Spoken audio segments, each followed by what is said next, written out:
Welcome to జానస్ world. ఈరోజు మన కిచెన్లో మనం వండబోతున్నాం లివర్ ఫ్రై. చాలా సింపుల్గా, నీట్గా, హెల్తీగా ఉండే లివర్ ఫ్రైని అయితే ఈరోజు మనం కుక్ చేయబోతున్నాము. ఫస్ట్ నేను ఏం చేశానంటే లివర్ని తీసుకొని అందులో సాల్ట్, పసుపు వేసుకొని దాన్ని నీట్గా కడిగేసుకున్నాను. అండ్ సాల్ట్, పసుపు వేయడం వల్ల, అట్లా కడగడం వల్ల ఫ్రెష్ ఉంటుంది, అంత పడవదు. అండ్ ఇది చూస్తున్నాను కదా, లివర్లో ఉంటాయంట, అవి బాయ్స్కి, చిన్నపిల్లలకి చాలా మంచిదంట. అందుకని నేను ఎక్కువ అవే తీసుకుంటాను కుకింగ్కి. అండ్ ఇది వచ్చేసి ఆనియన్ చాపర్, ఇట్లా చిన్న చిన్నగా సన్న ముక్కలు ఇందులో అవుతున్నాయి. ఇది నేను ఆల్రెడీ మీషోలో తీసుకున్నాను, లింక్ కావాలంటే పోయి అడగండి, చెప్తాను. ఫస్ట్ కడాయి పెట్టుకొని అందులో 3 స్పూన్స్ వరకు ఆయిల్ వేసుకోవాలి. 3 స్పూన్స్ చిన్నది కాదు, లార్జ్ స్పూన్ అది. ఆయిల్ ఎక్కువ ఉంటే నాన్ వెజ్ అనేది టేస్ట్ బాగా అనిపిస్తుంది, ఎక్కువ ఉంటేనే బాగుంటుంది. అండ్ ఆయిల్ హీట్ అయిన తర్వాత పచ్చిగా మనం చిన్న చిన్న కట్ చేసుకున్న ఉల్లిపాయలు, 2 పచ్చిమిర్చి వేసుకొని బాగా ఫ్రై చేసుకోవాలి. ఫ్రై అయిన తర్వాత అల్లం వెల్లుల్లి పేస్ట్ వేసి పచ్చివాసన పోయేంత వరకు కలుపుకోవాలి.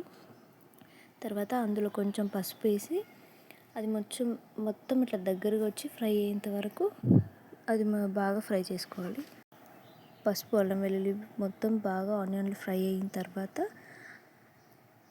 బాగా ఫ్రై అయిపోయిన తర్వాత అందులోకి మనం లివర్ ఫ్రెష్గా కడిగి పెట్టుకున్నాం కదా, ఆ లివర్ని అందులో యాడ్ చేసుకోవాలన్నమాట. లివర్ అనేది చాలా హెల్తీ. అండ్ ఇది చికెన్ లివర్ కాదు, మటన్ లివర్.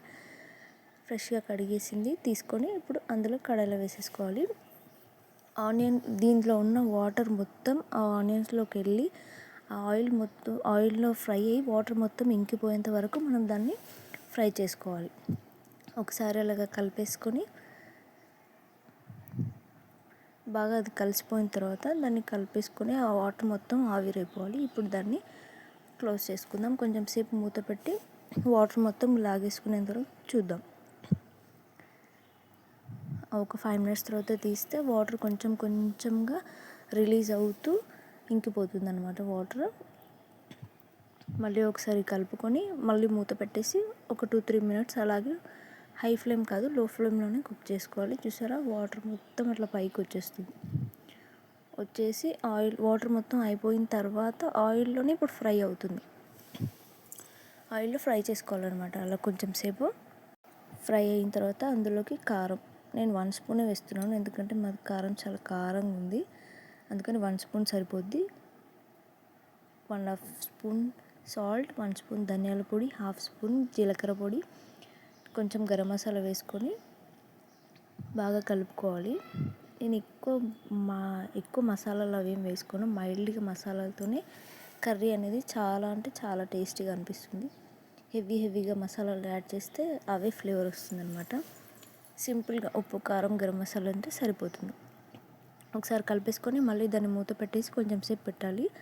అండ్ ఇప్పుడు ఒక పీస్ తీసుకొని నేను కట్ చేస్తున్నాను. కట్ చేస్తే అది బాగా స్మూత్గా అయిపోయిందనమాట. చిన్న పీస్ కట్ చేశాను, కుక్ అయింది బాగా. ఇలా స్మూత్గా కుక్ అయితే తినడానికి చాలా బాగుంటుంది అండ్ టేస్టీగా ఉంటుంది. చాలా అంటే చాలా బాగుంటుంది. డెఫినెట్గా ట్రై చేయండి. నచ్చితే మాత్రం లైక్, షేర్, సబ్స్క్రైబ్ చేయండి. అండ్ ఇది ఫ్రై అనేది మొత్తం ఆయిల్ ఫ్రై అయిపోయింది. అండ్ ఇప్పుడు లైట్గా మనం కొత్తిమీర వేసుకొని ఫ్రై అవ్వనివ్వాలన్నమాట. ఇప్పుడు దీన్ని కొంచెం లైట్గా ఫ్రై అయిపోతే మన వంట రెడీ. వీడియో నచ్చితే like, share and subscribe. Thank you for watching.